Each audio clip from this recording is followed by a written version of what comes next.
can't believe it. I can't believe it. Football, bloody hell. But they never give in. And that's the winner.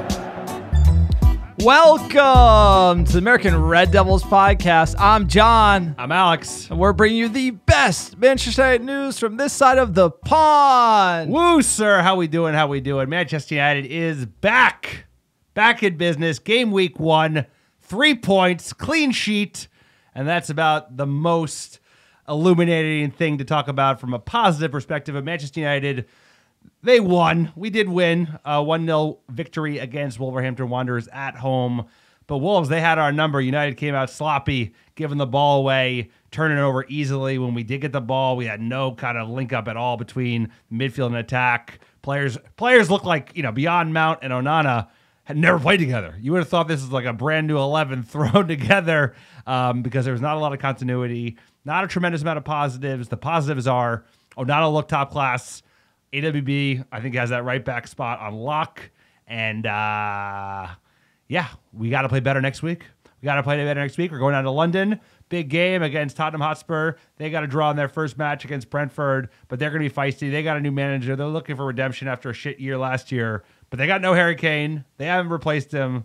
But what I'm looking at when I see this 11, when I see that performance today is I think we're going to figure out the midfield, but who's going to score goals for this Manchester United side? It's not going to be Rafael Varane week in, week out. Some of the passing is fucking scratchy. I mean, that sums it up today. It was, look, I said it coming in, long preseason, don't think it helped. Discombobulated multiple squads, Ten Hag flying all around. I don't think that's an excuse, but I don't think it helps United get ready for this game. Given all the games, you thought we'd be fit, organized at least. I thought the issue would have been the attack. We would have at least been organized and fit.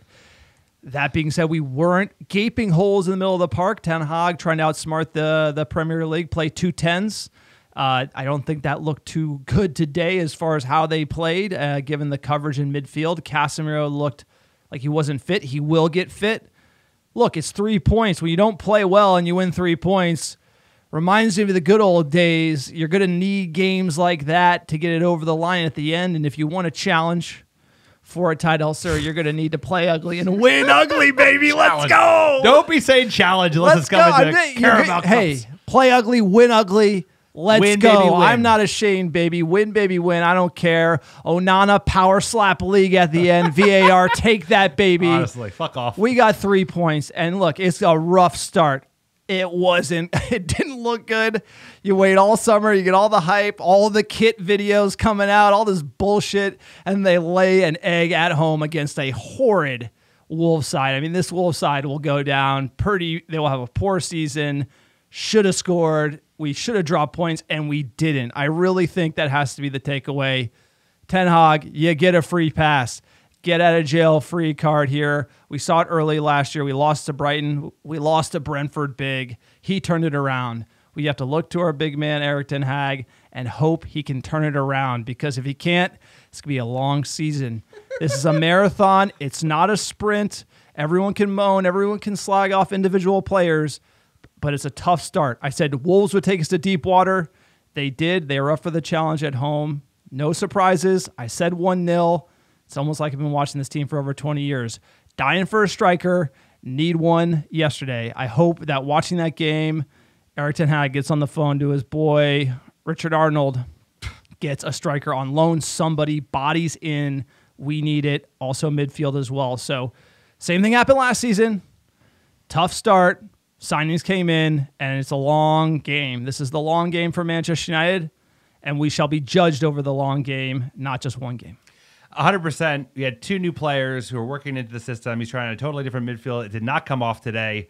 He's very much aligned to that midfield coming off at some point, right? Like, we clearly signed Mount to play next to Casemiro and Bruno Fernandes, and everybody looked off. Even our great players, our players we know have been consistently excellent. Martinez, he didn't have a great game. He got sent off basically by the manager at halftime because he didn't want to get sent off by the ref, which he probably would have if he stayed in for the second half.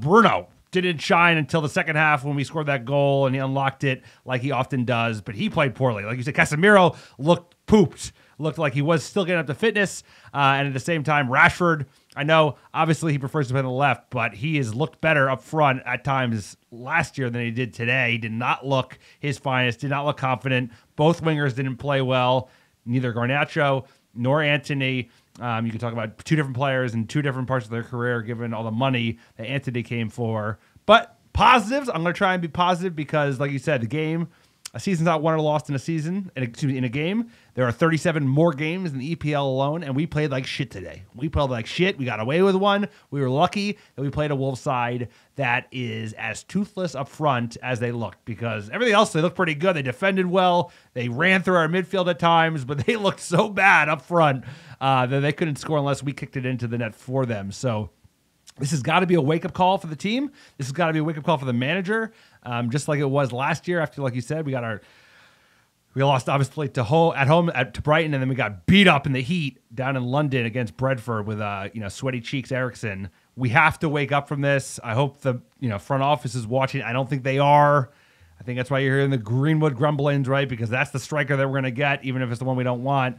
And I don't know how much more buy-in they're going to do, but sometimes you would hope a shit performance like that will motivate a front office to get their ass in gear. And they have done some work, but we've got a lot of sales that still haven't gone through. We've got a lot of players to be replaced from those sales.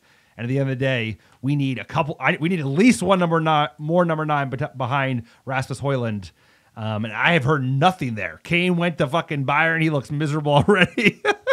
You look so unhappy. The best is like, sir, I was saying to you, we always talk about Manchester United. That's the funny thing about the two of us is like, I would pay cold hard cash to sit in and watch Harry Kane take German lessons. That would be worth the price of admission. And we're laughing at Harry Kane because today went as ugly as you would hope without losing. Sir, quick PSA for the podcast. If you like the America Red Devils, you like the Harry Kane German lesson commentary. He did go to complain to the referee and then realized he didn't know German. That was the best video on the internet this week, for sure. I'm telling you. The Adventures of Harry Kane, it's the special episode we're going to release on our podcast.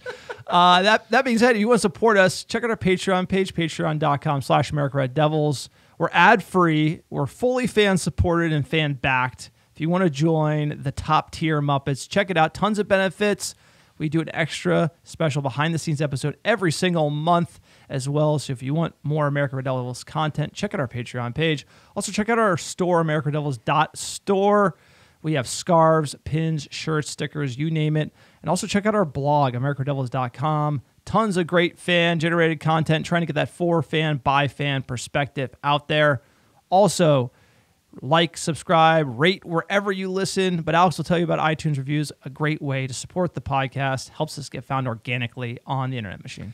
A great way to support the podcast, indeed. All you have to do is write and review 5-star reviews of the American Devil Podcast wherever you listen, ideally on iTunes or Spotify, and send a screenshot of that 5-star review to americadevils@gmail.com with your mailing address, and I'll personally pick, pack, and ship a free ARD scarf, sent it right to your door anywhere in the world. Just sent out a bunch of orders, a bunch of them today, including all the way to New Zealand. I'm telling you, wherever you review from, we will send you a scarf as long as it's got 5 stars. And if it's cheeky, even better. Here's a great one from Red Team Go 143. You guys from New Jersey, ? If you can't tell, it's two best buds who love United, love showing their emotions, usually on their sleeve. A great United pod with a different perspective. Would love to see some guests, chapter heads from MUSC chapters across the country, excited for the season and hearing about how bad really is Anthony. I got you covered. Oh, yeah, John's got you covered in droves. Keep up the great work, Jersey boys, your friends. Appreciate you, Charm City Reds. Appreciate all the America Devils listening in, writing those 5-star reviews. It's going to be a long season. Let's not lose our heads. Today was an ugly one. I was like, they're eventually going to start playing better, right? Woo! They're eventually going to start playing better, right? It looked like I'm telling you, like 11 new players and a new coach, and they never played together.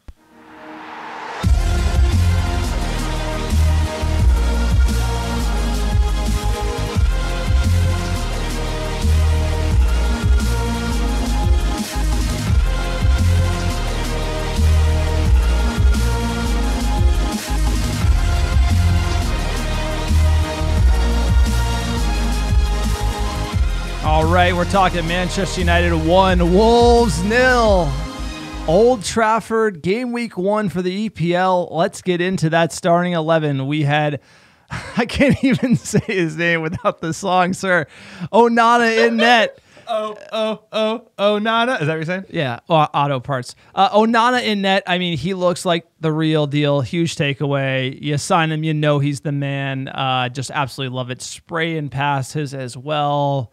Towering on the back line, and then the power slap in the 96th minute. I don't mind that. Get out of here. That. We're going to need that. Wan-Bissaka, Varane, Martinez, Shaw, back line, strong side, sir. Love that back line. Casemiro, Mount, Bruno midfield, a.k.a. where's the midfield? Antony on the right, Garnacho on the left, and Rashford up top. Look, we said this 11 picks itself. You hate to play Rashford at 9. You got the kid who's been looking lights out. How are you feeling about this 11? I mean, there was not a ton of surprises here. Maybe he goes for Sancho, pushes Rashford out. Maybe he doesn't. Maybe he puts him on the left. I think ultimately we had a feeling based on the 11 that went out, the last real preseason game. Jesus Christ, there was too much preseason. There's 3 waves of preseason. There was like Europe 1, then we went to America, then we went back to England, then we went to Ireland. It was just too many games probably. And this is the 11 you would have expected. So not a huge amount of surprises. You would have thought for a team that had been playing together for a couple of weeks, especially with players that are bang-on starters, that we would play with a little more continuity, connective tissue. But we look like we were all new. We all just kind of met each other the first time. Like, hey, pickup game. It was a little surprising. Yeah, let's jump into it. First half, United just sloppy from the jump. Couldn't connect the pass. Like I said, Sir Alex said his passing was scratchy. Tripping over ourselves at time. 13th minute, good chance for Rashford, probably best of the game. One-on-one versus the keeper. This ball came from Antony a little wide. He hit it. It was 50-50 really. Couldn't break the line, sir. Couldn't score a goal there for Marcus. But this was a great opportunity early for United. We are on the front foot. Looked to be working a little bit in the final third. We looked like David De Gea was playing out from the back. It was like we just signed a ball-playing goalkeeper, but the way we came out in the first 15, 20 minutes, we just looked kind of nervous. We weren't ready to play it forward. I don't know if whoever was the midfielder that was supposed to drop and get the ball, which you would have figured was Casemiro. It just didn't look like the game plan was. Where have we seen this hitting movie with before? The Where have we seen it this? all went out the ears. We've never seen this, right? You know, the team just not showing up in a big game. Like, every game's a big game. Is Wolves a big game? I mean, it's the first game at home. Every game's a big game. They're all big games. 38 against games. a bad team at home. That's a must win. You got to put your mark. You want to start your season off right, I think. And we didn't show up. We've seen this in this side. This predates Ten Hag. Just highlighting everyone knows where to play, what to do, but it's kind of like the lights turn on and it's a little bright. 27th minute, Wolves break on United, cut them way open. Sarabia goes just wide. Huge opportunity here for Wolves. This one where we're kind of like, uh-oh. Yeah, I mean, United just cut open way too often in the midfield.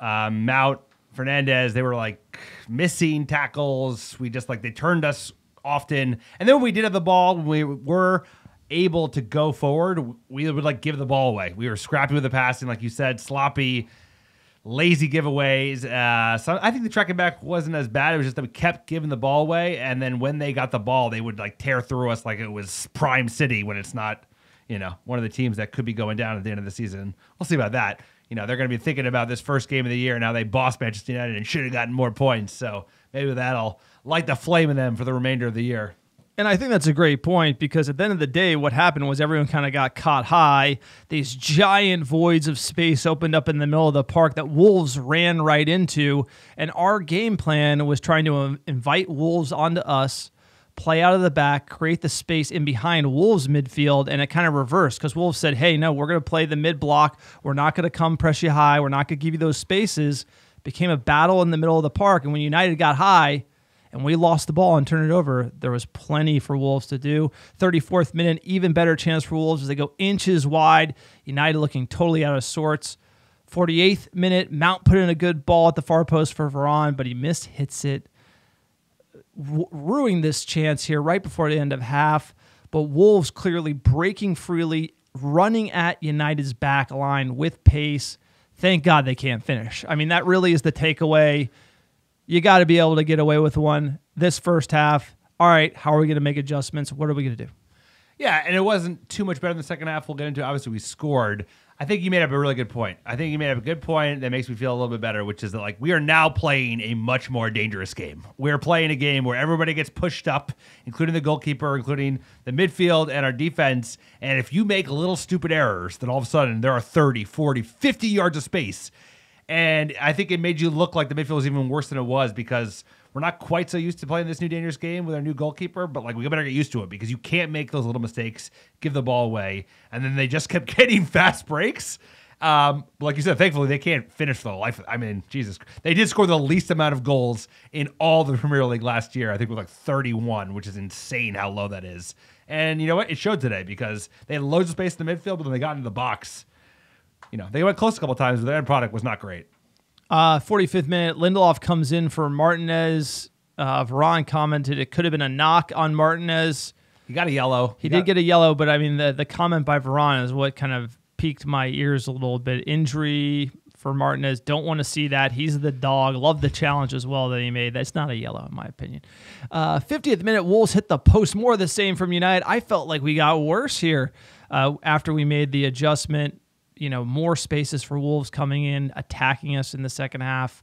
53rd minute, Garnacho with a rare opportunity, breaks the defense, but is cleared off the line from an organized Wolves side. They were much better from a defensive perspective. Very compact. Running, being brave. At Old Trafford, it's something you wouldn't... This one perplexes me because of how much space they had to run in, how disorganized we were, and how brave and how up for it they were in our house. Just it's disrespectful to Manchester United fans because this one was, you would expect them to be afraid, us kind of wave after wave, you know, just them hanging on. And that was completely not the case here. 56, Onana with the great save. United keep getting cut apart. Say it ain't so. First game of the season. 68th minute double sub. Stop the bleeding. Sancho and Eriksen for Mount and Garnacho. Look, you think they both played poor today. How do you rate Mount and Garnacho? You know, Garnacho, he gets more leeway because he's a kid. He's 19. I think he's ready to start. I just think he had a poor game, and like I don't think it was the wrong call from the manager. But I just think it didn't come off today. I don't think either winger played well. I don't think Anthony played well. I think Mount looked pretty poor. Off the ball, he was okay, but even then he was getting beat by players who I've never even heard of. And he's supposed to be our number 7. So those are big shoes to fill. That's a big number to fill. And you know what? This is just one game. There's still a lot of time for him to come good at Manchester United, but certainly wasn't the debut in front of the home crowd you'll be hoping for when you're the new number 7 taking it from Cristiano Ronaldo. So he's going to have to do better next game. Not his finest moment, but who?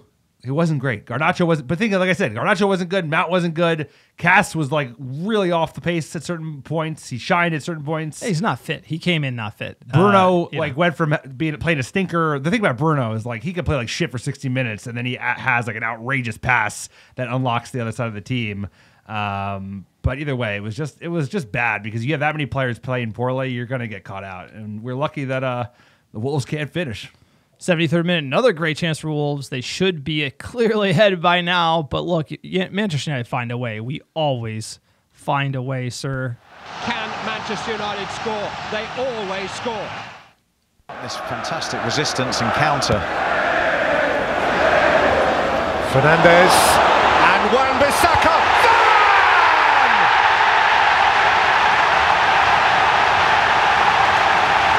Manchester United found the way.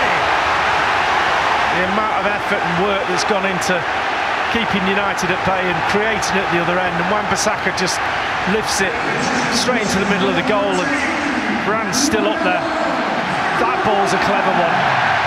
It's about time we had a bit of creativity. This is what good teams do. They hang in. They're getting it handed them. Varane ain't giving up. Look at him getting forward in the attack. Wan-Bissaka, amazing cross, dunk header. Let's go. Champions League Varane setting the tone. I'll tell you what, we might have played like shit for 97 minutes today, but when we scored this goal, I lost my mind. Let's go. You just reacted the same way I did. I went absolutely ballistic. And these are the type of goals that like Manchester City score, right? It's like a tap in far post we gotten scored on by them in a similar type. But Bruno, like I said, quiet all game. And then he puts in a terrific ball. AWB, I thought, was arguably our best player, if not him or Onana. I thought he was fantastic. And then with a nice first touch ball, Varane with that good aggressiveness, far post, buries it. You can tell how much it means to them. They know that we were playing well. You can tell by the reaction. He should have done the that mob we were pie, playing well. you know, the crying celebration. No, if you do that, then you get scored on and they get a penalty.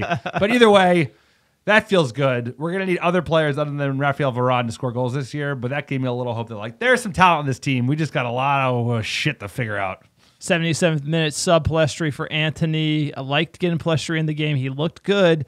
83rd, another big save from Onana. Wolves not done yet. 88th sub McSauce for Rashford. We can't sell McSauce now given the state of things in the middle of the park. 94th minute, huge block from AWB. You know, like you said, he had a great game today, all over the pitch. And then the 96th minute, the controversial cross coming in.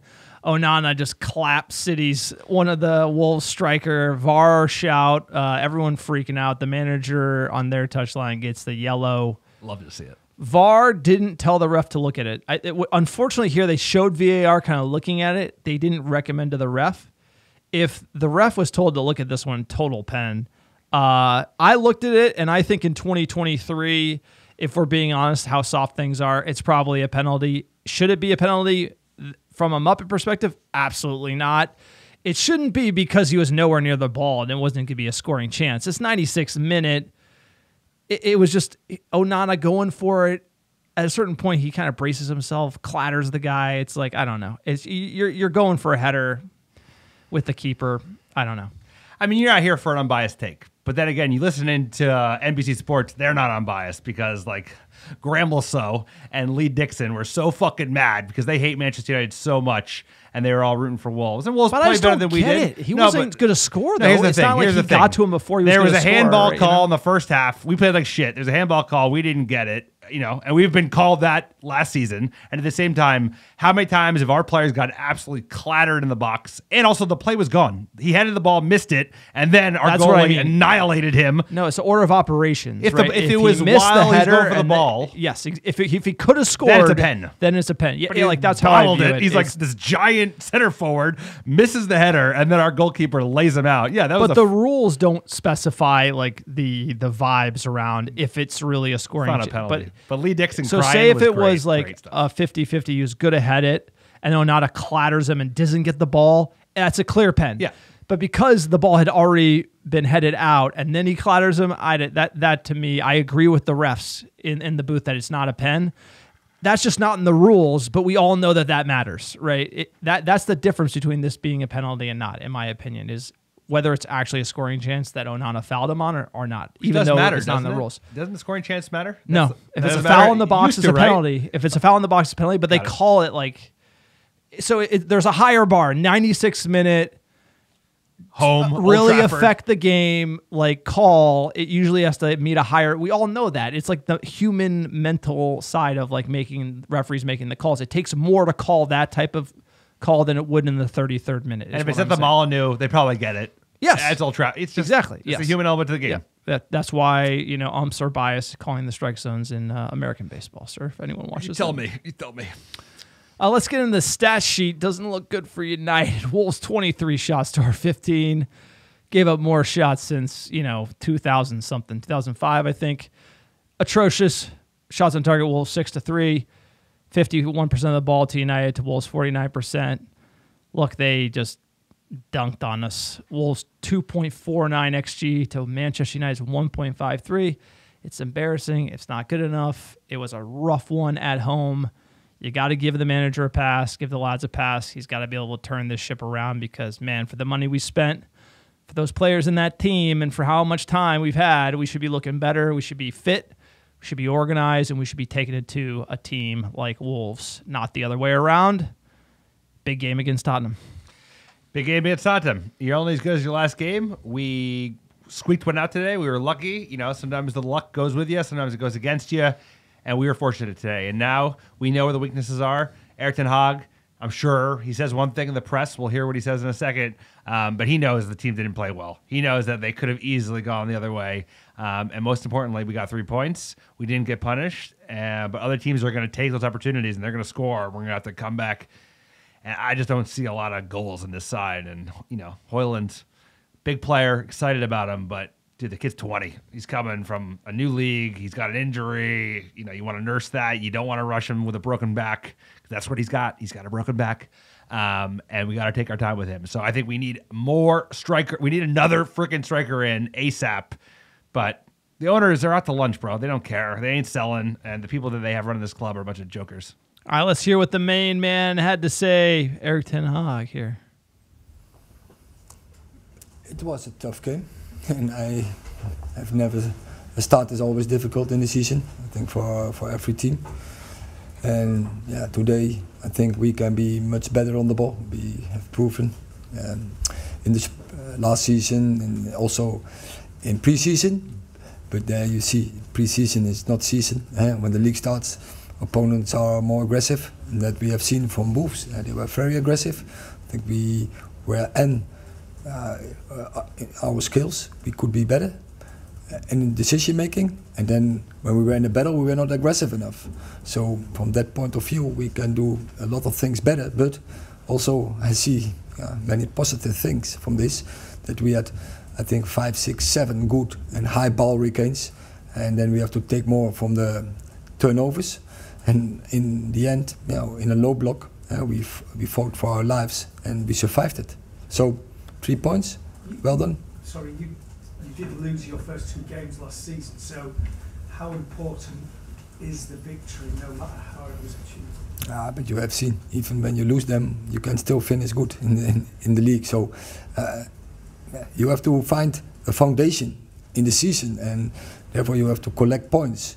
But if you want to keep collecting points, we have to play better as we did today. But as I say, there were also positives. It's a defending organization, the clean sheet, which is good, and the mentality, keep going and keep believe in a win, and we found a way to win.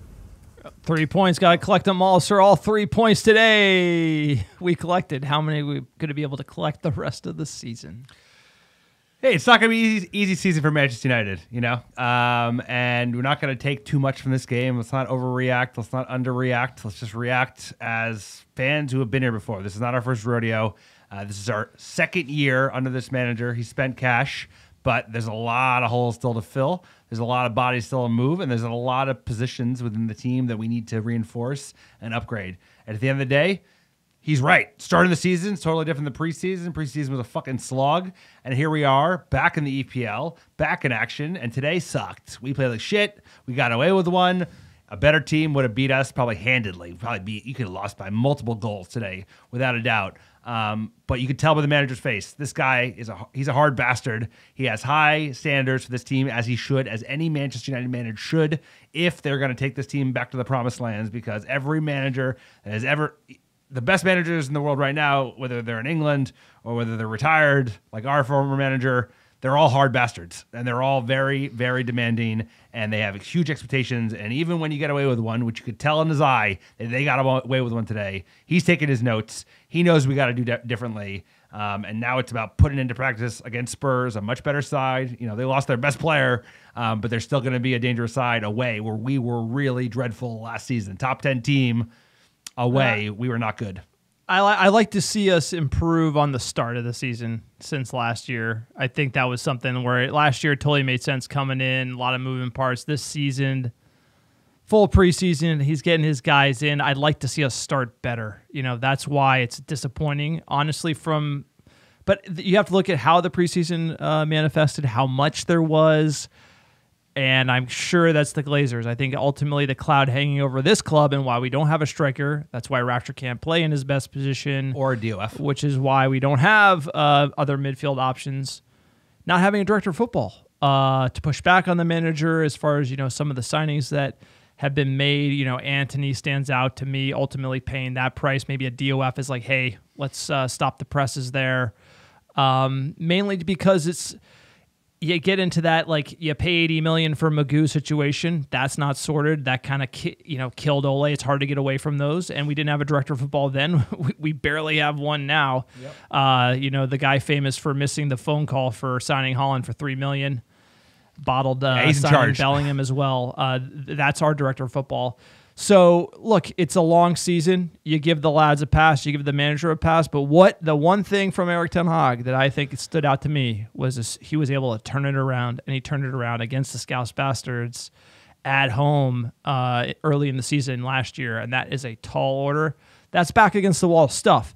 So when he says it, how high the players are going to jump, and I hope we see a different United against Spurs. And I think when they marinate on this and they're running those extra they better hard yards in practice with their manager, I hope we see a different side of United. But like I said, you are what your record says you are, and we are 1-0, baby. 3 points. You love to see it. All right, time to break down our next match because we got one. And the famous Super League comment here. We got to start with this, sir. United, Manchester City, Liverpool, Arsenal, Chelsea, Tottenham. Oiga. Oh, yeah. Tottenham. So for those who don't know, that was Florentino Perez getting interviewed about the Super League, and he was like, Tottenham's in the Super League? I didn't think we let him in. So regardless, look, it is the next match here, Tottenham Hotspur versus Manchester United. Lads, it's Tottenham. Look, it is away, but they sold their main man, Harry Kane. It's going to be played Saturday, August 19th, 9:30 a.m. Pacific, 12:30 p.m. Eastern. Lifetime versus Tottenham. We've won 95, drawn 50, lost 53. First time we played, 1899. We drew 1-1 FA Cup. Last 5, 1-4, drawn 1, and that one draw, that was a backbreaker. We were up 2-0 in their house last time we went to play them there, and we let them get back in the game. That's when we could have put the nail in the coffin for Champions League. That was when we were sort of wavering last season. I'd like to hope that we can start strong and end strong like we couldn't last year. It's a big game. It's a big game because Spurs are there to be taken, to be honest. You know, they're a much better team than Wolves. There are much better teams that we're going to play in the EPL than Spurs, especially without, I think, like, you're going to see Kane is such a huge player. I can't think of a team that was so kind of instrumental around one player in the EPL, at least last season, more so than Spurs. Like, they are Spurs. And I think without his goals, they're going to suffer. But they've got a new manager who the Spurs fans that I know really rate. They like him. Apparently they played some decent football against Brentford. I only saw a little bit of that match. And they're going to be looking to play at home, man. Like, this team, this manager, they're going to go out there and look to perform in front of their home fans, as we would anyway. So we have to go there and show up. This is an area we were very, very weak last season. Any team, and I'm considering Spurs a top 10 team because that's where they are at the moment, that we had to play on the road, we did not play well. So I know you wanted to start well this year after not starting well last year. Well, we haven't done that. Well, one thing we need to fix if we're going to move up the table at all, and the one thing we have to fix if we're going to even stay at third this year, is that we have to be able to play well on the road, and scoring goals helps. We didn't score nearly enough goals in general, and especially on the road. Obviously, we got blown out a bunch of games on the road as well. Let's just not do what we did today. Today was hard to watch. Big game. It makes me want to go like this. Like, I can't do more of that. If you can help me, it would go a long way. All right. Tottenham coming into this one, like they had a bunch of preseason match, but we're talking about practice. We don't care about that. Brentford 2-2. Look, still a strong game from Tottenham. I think everyone expected them to come out, lower their heads without Harry Kane. They fought in with good Brentford side. So we're going to see a resilient Tottenham side. And if we play anything like we did against Wolves, it's going to be interesting to say the least. Like I said, I hope Erik ten Hag, he can get the boys a running at Carrington tomorrow. They're going to be in practice. This is like the high school football coach like yelling at you.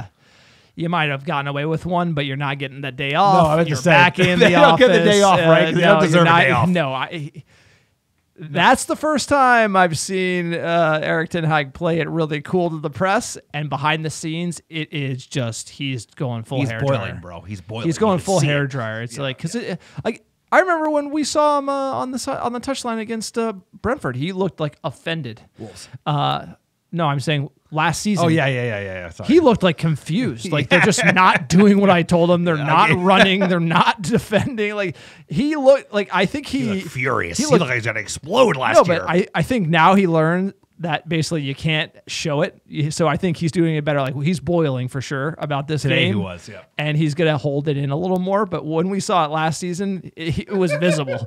So at least I think he's learning the game a little more. And so I think behind the scenes, you're going to hear it. A little history around Tottenham. We're playing in their stadium, 62,000 seat capacity. New stadium, replaced the former home White Hart Lane, which I went to. Must be nice to It have a new was stadium. a total dump. The new stadium I heard is pretty good. They can fit the NFL games in there, sir. Football, baby. Founded in 1882, Tottenham's emblem is a cockerel standing upon a football with the Latin motto, "To dare is to do." That's audere est facere. To dare is to do, sir. I did take Latin for 2 years in high school. Shining through for the pod. Who would have thought?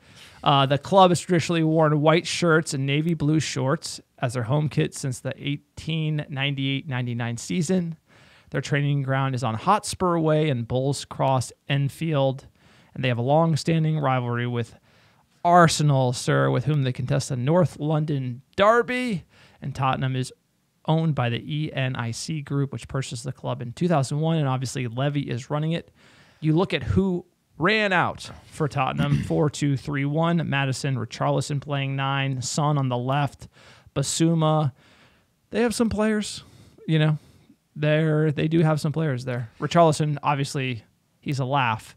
But he's going to score today. He would have scored today if he was playing for Wolves. He's going to show up against United, Yeah, he will. unfortunately. Yeah, he will. And Madison's a good player. He's a player that was attached to United for a long time. I think he was the player that we were looking at instead of Bruno. I'm glad we got Bruno. Son, he's a player as well. So they're going to come out. They're going to be looking to get at us, take it to us. It's a big challenge for Manchester United, right? Because it's not only we got to bounce back from such a shit performance where things really did not go our way, but at the same time, we got to go on the road and play not a top team, but a very competitive team who's going to take it to us, and they're going to want to win, and we want to win. And if we don't show up, we're going to get beat. So I don't want that to happen. Injuries for Manchester United: Dean Henderson, thigh injury, Ras, and that's not a good one.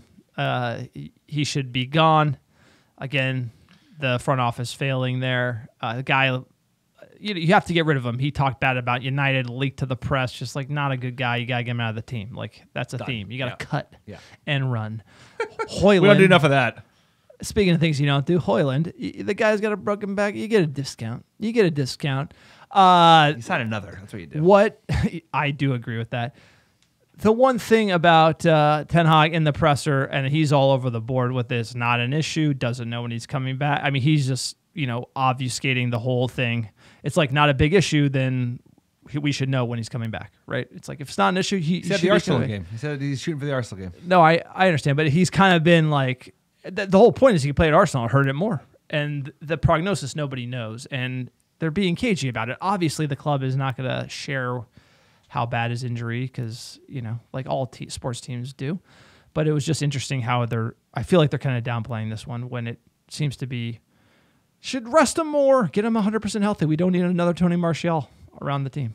No, this is not a big deal unless you let it become a big deal. Exactly. Right? Unless you did what we did.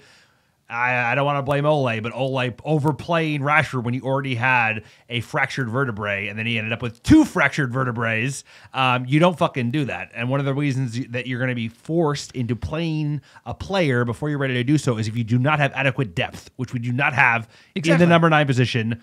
Martial is made of glass. He ain't available. He ain't consistent. This is his last season at Manchester United. Sayonara. He's available. He was available. Sure. That's why, what's his name? That's why Palestra came on instead of him. I'm glad he got the minutes. He didn't really get an opportunity to shine because we weren't playing that well. He's available, but fuck it. He can't play 90 minutes, bro. He can barely play 60 minutes.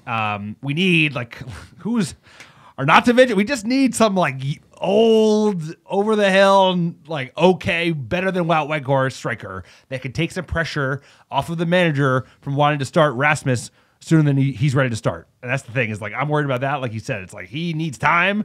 And if he isn't ready till early October, so be it. But we shouldn't be forcing it because we need some goals between now and the end of September. And I feel like we're going to be compelled to start him.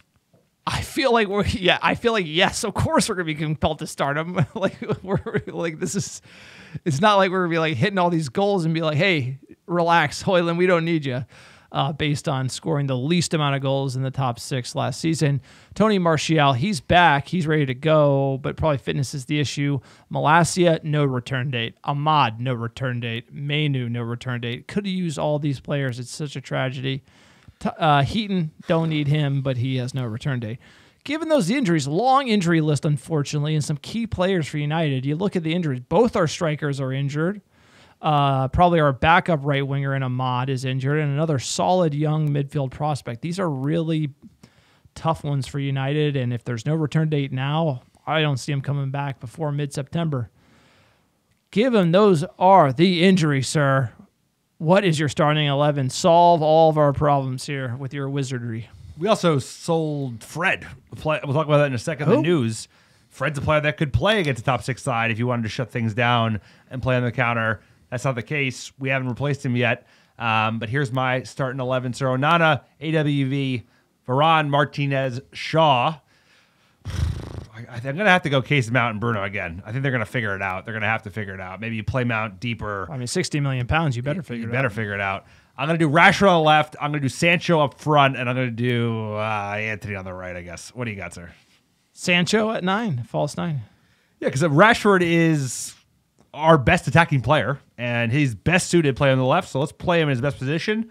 He didn't look very confident today. That's what I think. That's what I thought during preseason. Someone has to play 9, and if Martial's down and the guy that you signed is a broken back, then it's Jadon Sancho. We played him in preseason, false 9, and look, he's probably not like a great striker, but you're gonna get Rashford out in dangerous areas. Sancho likes a lot of touches in the box. His hold-up's okay. And then you bring Garnacho on, move Rashford centrally. That little look at Garnacho late in games with his pace is good to be turning and burning people. It gives him like an unfair advantage. Sancho could only do 60 minutes anyway. Really. Exactly. So it just kind of sets up where it's not as sexy, but it's probably the way we should be playing, the way we should be thinking up front.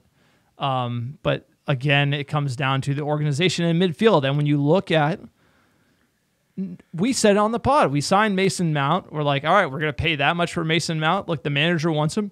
He wants to play this way. And here it is. Here is Casemiro, Mount, and Bruno. And I believe it will work. Just like we saw Casemiro last season. He came in, wasn't fit. First 2-3 games was okay. And then all of a sudden, boom, we saw the player he is. Right? And then he went out, and it was hard for him to gain it back. And then we saw a glimpse of it towards the end of the season when he scored those goals that made the difference for top 4. Casemiro's a guy, likes the fish food, snack monster, likes to get his hand in the cookie jar. You saw him come back like, whoa, you know. He gains it all in his cheeks. Poor guy. No, but there is a fitness element, like, which is fair. Like world-class footballers go out on vacation, have a go, as son. They should. Have a go. Order another, double down on the dessert another here. Fish and chips. He comes back, wearing it. It looked like it today. And in 5 matches, he'll be good to go. And this midfield will be good to go. But until Casemiro is the one shutting it down and is all over the pitch, it's not going to look that good, unfortunately. So that's kind of where we are. And I'm not going to freak out because I know Casemiro still has it.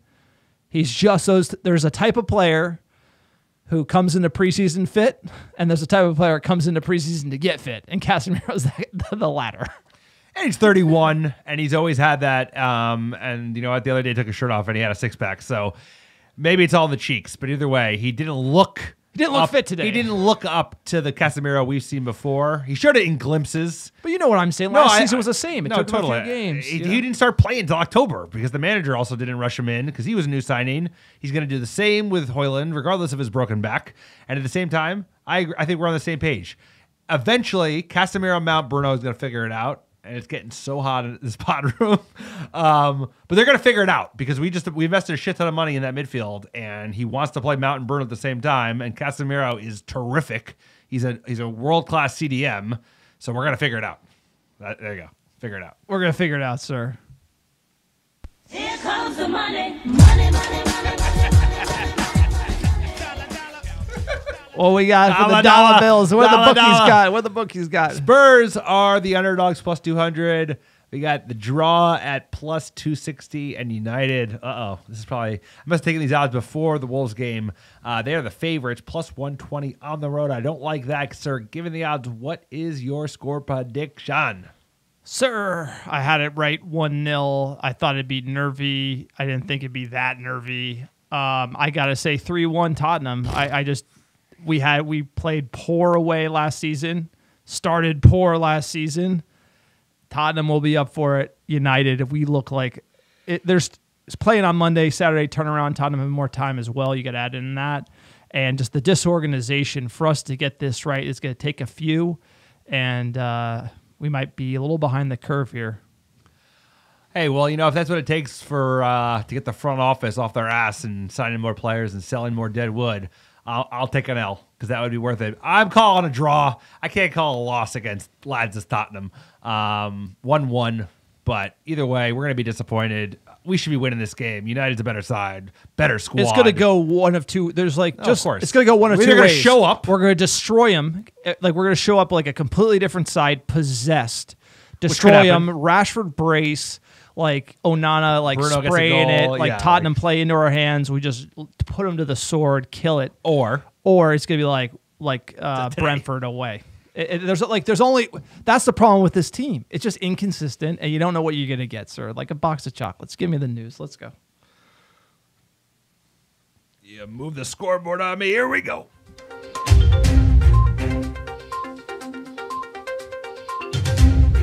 United in the news. All right. From the Manchester United Supporters Trust. Wah, wah. For anyone who Tell me knows what you really think. Well, I mean, the United Supporters Trust back in 2008, mid-2000s, when the takeover was being confirmed, it was a totally different crew running it, and then we actually, amazingly, it was the number one thing, pushing Glazers out.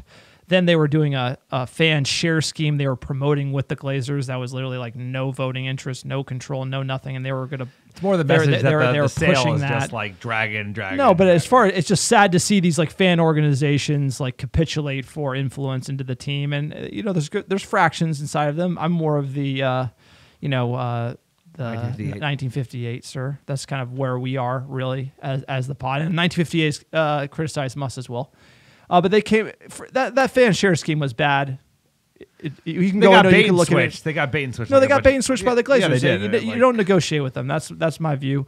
Here they say, quote, as time goes on, this feels less like a sale process, more like Glazer family holding Manchester United and its fans hostage. The message of fans is clear: sell the club. If they do not intend to, at least they have the courage to explain the charade of the last 9 months. I mean, this is just empty. Look, the charade is going on for as long as they want, and don't believe anything you hear, and it's not happening until it is. So that's the best way to think about it. They said they update us for the season. They haven't. We said we get an Greenwood update for the season. They haven't. This team, there's no leadership from the boardroom. It's just a bunch of spoiled trust fund babies. That's really it. And they don't know how to run an organization or communicate with fans, put their hopes and dreams into this team. And it's just the Glazers got to go. And if it's not now, then we got to step it up as per tradition on the pod. Green and gold. I mean, must think what you may. At the end of the day, this is the most important news story. This is more important than the Wolves game. This is more important than the 11 that we pick.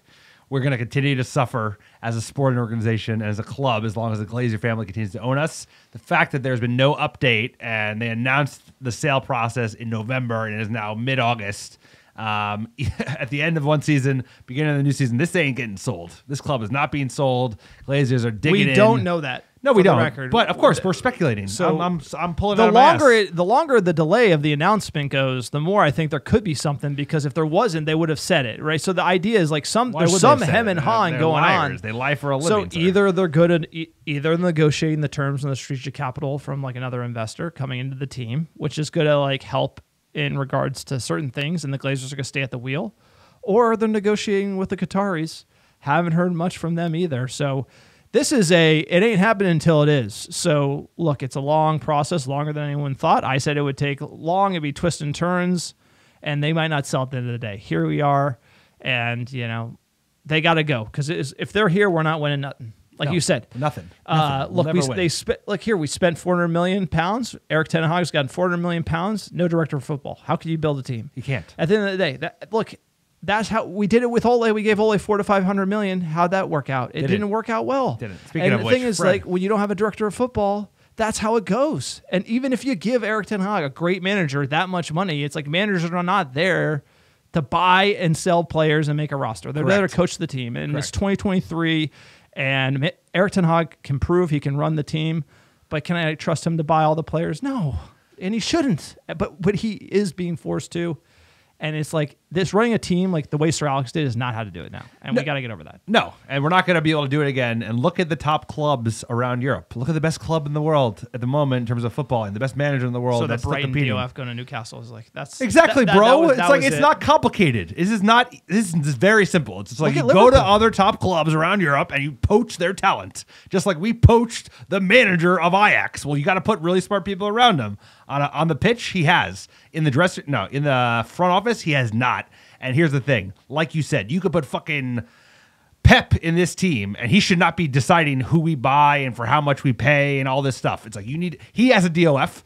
Klopp has a DOF. Chelsea. No, Klopp's temporary. They got rid of their guy. Went to Yeah, but they Madrid, still and had haven't a been- DOF, and they're replacing that DOF. As soon as that guy left, they have looked like shit in the transfer market, and they're doing horrible Yes, now. Like, because and you need a that's the whole DOF. point. All the best clubs in Europe And guess what? and the best clubs in England, There's they not a all lot of have them. directors of football. You can get a director of football. Everybody wants to work for Manchester United. It's not about people not wanting to join us. It's the fact that like he wants the CEO to be the former second in command behind Ed Woodward. That's who Richard Arnold is. John Murtaugh is a yes man, a guy who's not qualified to be there, never was, would barely be qualified to be the director of football at fucking Wolves, and is director of football of the biggest club in the world, Manchester United. So like No, that there's guy a difference shouldn't be between there. the problem is the way the director of football is at Manchester United is just like, hey, buy me this player and then go do it.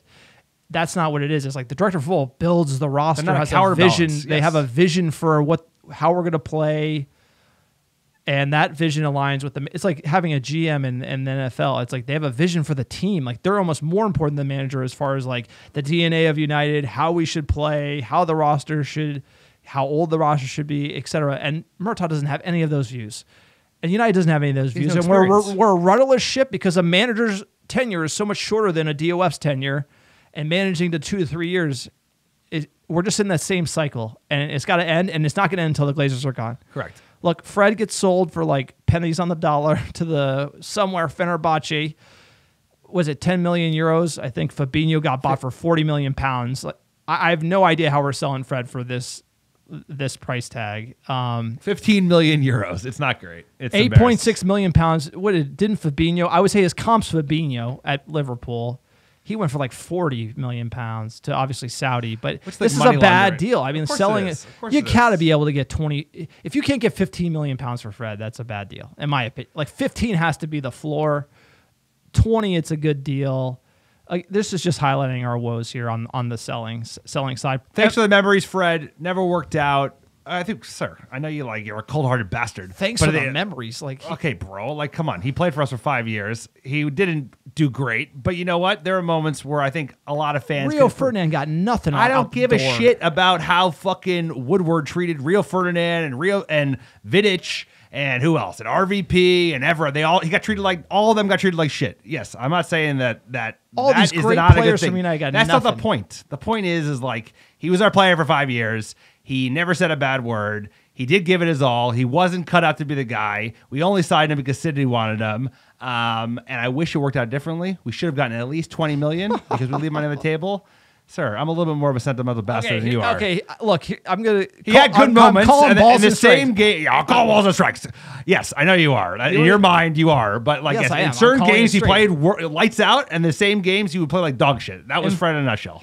Okay, paid a lot of money for him. That at that time, that fee was like serious cash. Came in, could never live up to it, could never do the job on a consistent basis. Had to be consistent in the middle of the park for United. Never was. Had moments. But you don't pay that fee for moments, and you don't play at Manchester United for moments. You play at Manchester United to win things, and Fred didn't help us get there for the money. And he struggled under every manager. Look, I like the guy. Brazilian, has the flair, smiley guy, More about the nice guy, personality. Nice guy, like totally. He didn't but like, Dino it. He didn't Pogba it. He didn't Ronaldo it. Like that means something. He didn't Hendo it. He didn't. No, he didn't go full. The bar is low. toxic, The bar but- is very low, and I think he did a little bit more than most. He wasn't ever up to the snuff of Manchester United, but.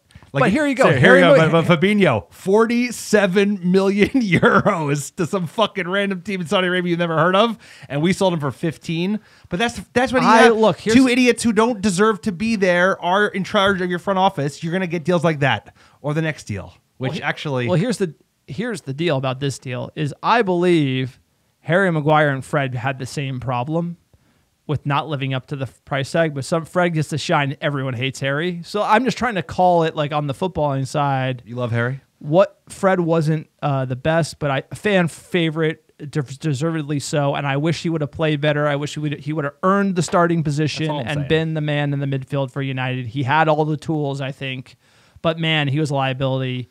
How many times you see him pass another team in the box? How many times you see, and then show up and be amazing in a game? And it was just too much. Mashed potatoes, sir. Speaking of mashed potatoes, next guy, Harry Maguire, 30 million pounds, doesn't want to go. You break up with the girl and she doesn't let you. Well, why? That's what's going on. They want a payout because he's going to take a big pay cut to go play for West Ham. They agreed a £30 million fee, which is I don't think it's a terrible fee, but if we have to pay him $15 million and then all of a sudden it's a $15 million net fee, it's a shit deal. Yeah, this is called bad business. This is how you run gave it. him a giant contract that he didn't deserve. You gave him the captaincy, went to his head. He had an okay first year, and then he got but this worse is and the worse every Glazers. single year. Yes.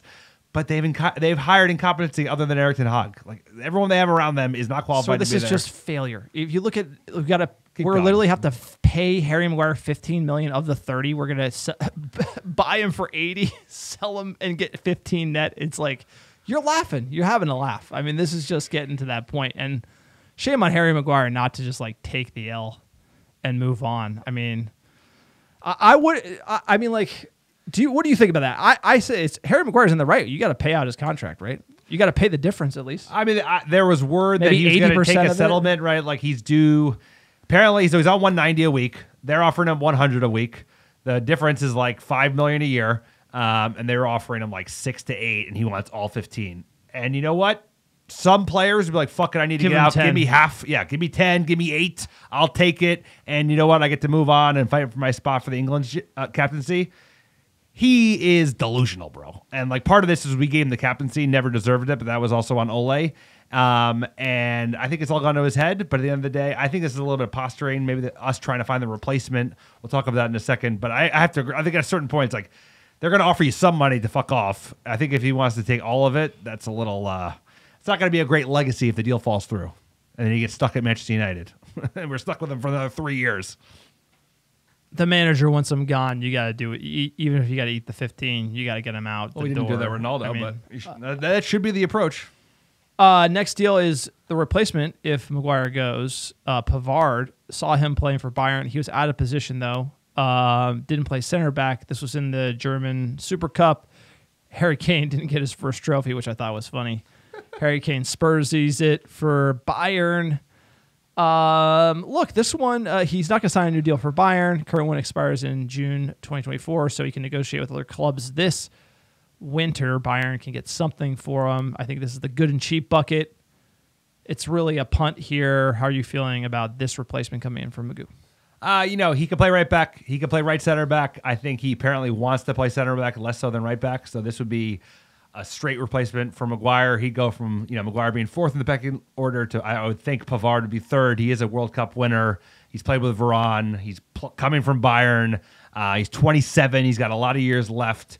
But knowing us, I'm sure other clubs will get him for 20 and we'll end up paying 35 for him. But that's just how Manchester United does business. Next bit of news here. Amadou Onana, Everton midfielder, £50 million. United linked, no official offer. We've been talking about Sofiane from Florentina. Now we're talking about Amadou Onana. 2 Onana is better than 1 Onana, sir. What do you think? EPL proven. It is a tall price tag, but given that Casiedo went for over 120, you have to think 50 is right in line. I like this deal, honestly. If this is what we're going for, I think a striker is a must, but midfielder seems to be the thing that we need. So this is what Hog wants. This is what Hog gets. Well, I think you have Fred. You sold him. Kobe's injured. You need another midfielder. I mean, I like Amadou Onana. He's a player I've liked for a long time. He's got a lot of physicality, plays for the Belgian side. He's young. He's 21. He is like he's a physical beast. He's got a high technical upside.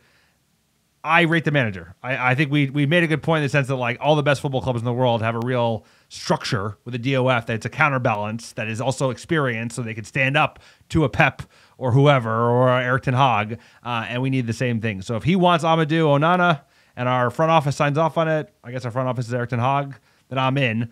I'm just worried about the fee, right? Because like if we get gouged out for Onana after selling Fred for 15 million euros, then we're gonna have no money left for Pavard, and we're gonna have no money left for. We need another striker. Where is this? I thought it'd be Kane. You and I thought it'd be Kane. I think Kane went so fast that all of a sudden he's like, "Oh shit, I'm in Bavaria. What the fuck am I doing here?" Because usually they like to stretch those deals out a little bit longer, so somebody can kind of fly in and get to a place where he wants to go. But I think signing Kane. I think Harry Kane is such a poorly represented player. Like he listens to his moron brother. He should be at Manchester United. And I think he should have known that he should have been England for a Manchester United move. He should allow the deal to drag. We should have come in, flirted with him, and then like he should go to Levy and be like, "Bro, you got to sell me. You got to sell me for whatever you're going to sell me to the Germans because I want to go to Manchester United." And he didn't do that, and we didn't play our card. So here we are with a 20-year-old with a broken back and fucking Tony Martial, who might as well have a broken back. Which means the only plan was the 20-year-old. Like that was it. Which is like, nuts. Like Which I is thought there actually had nuts. to be No, there has to be. Remember when everyone was saying we're playing 40 chess with Barca and Frankie De Jong? I was like, I'm sure we're we're not. talking to Paya Harry brothers. Kane, No. and the plan would be sign the kid this year. Kane will run it down to nothing, and then sign him on a big fee next year. Or trying to get a force through a deal this year, and then there's nothing, and it's like, oh, we don't have a plan, we don't have a backup, we don't have anything. Okay, that sounds like Murtaugh and Arnold running the team. Jumping to fan questions, at Jamal Mota, quote, "Sirs, a new season. Thank you for all the hours you spent entertaining us. As far as the match, I'll take the 3 points and the knowledge that Eric Ten Hag is going to eviscerate the lads after that performance. Is Juan B the best one-on-one defender in the world? On to Spurs. Hashtag glory, glory, Man United. Hashtag Glazers out."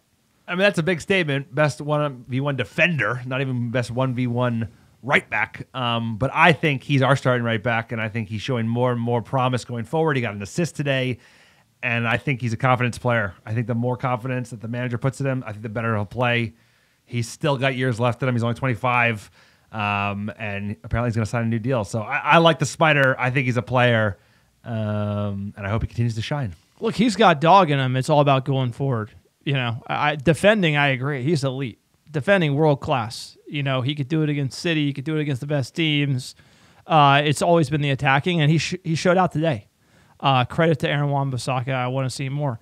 At Glazers Out FC, quote, "Wolves' work rate absolutely dusted us. They recovered too easily on our fast breaks, and we were able to muscle us off the ball or close us down. Very, very lucky to win. But 3 points is 3 points. Need to realize we're no longer in preseason. Other teams clearly know this. Why do we not realize we're not in preseason?" I think we do realize. I think we just didn't play well today, and it's game 1 of a 38-game week season. So if we show up like this against Spurs, then I think we can start to panic. Because if we show up like this against Spurs, we are not going to win 1-0. Today we got away with one. That happens. But you got to dude, I'm sure the manager's like, you guys played like shit today, and that happens again. You're all fucking you're all on the bench. So that's what I'd be saying. At Simple Guy, at Simple G867500601, quote, "Is John ready to give Bissaka his flowers yet? Brilliant today. United still desperate for that striker." Absolutely. He gets his flowers. Give him the flowers. We got to pick one. I think you pick AWB or Delo and sign another one. I think that was always what I was trying to say. I keep AWB, sign another right back. At Miller KDJ, quote, "Tough game, but that NBC Sports soccer commentary may have been the worst, most anti-United nonsense ever." Shout out, Katie.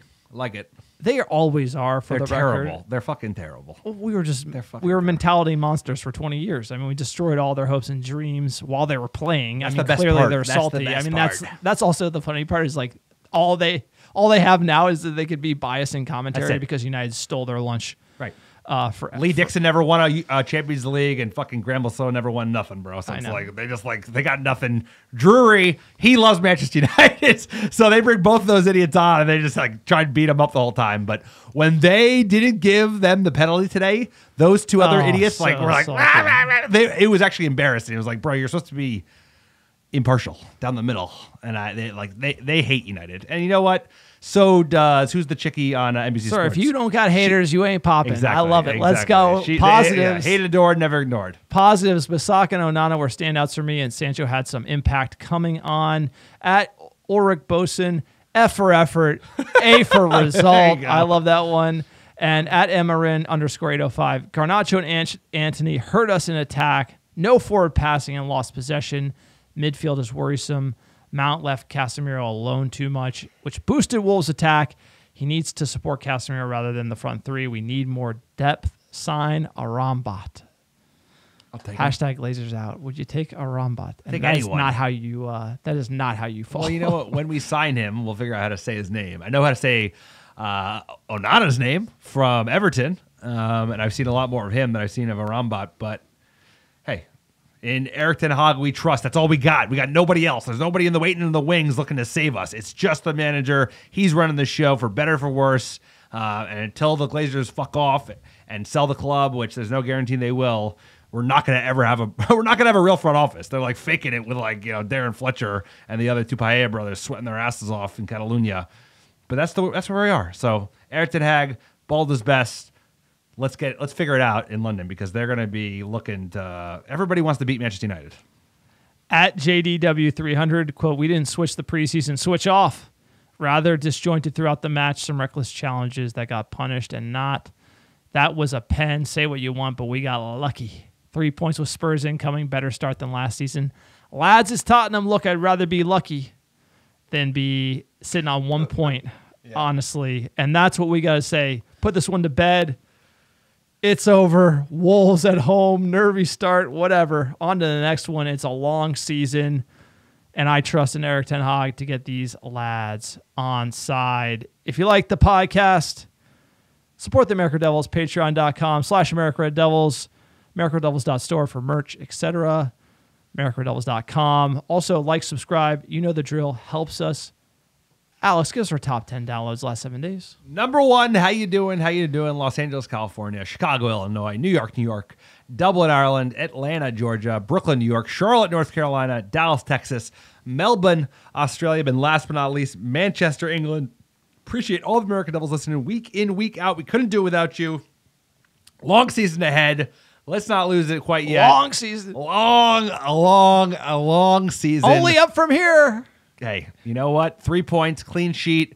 Got it right where we want him. I'm not going to rewatch that game anytime soon. Sir, that was a brutal. That's why Erik ten Hag, look, he's a genius. He played like we were scrambled eggs to sign Casemiro. They didn't fool everyone, to get the board to sign more players, so then we could start playing really good. And so September Arsenal 1st. Thinks we're bad, and then we're going to beat Arsenal. I think that's how it's going to go. 4D chessmate. We got him right where I want him. Let's go, sir. What song we got here? United Calypso. Let's go. Enjoy Everyone have a great week.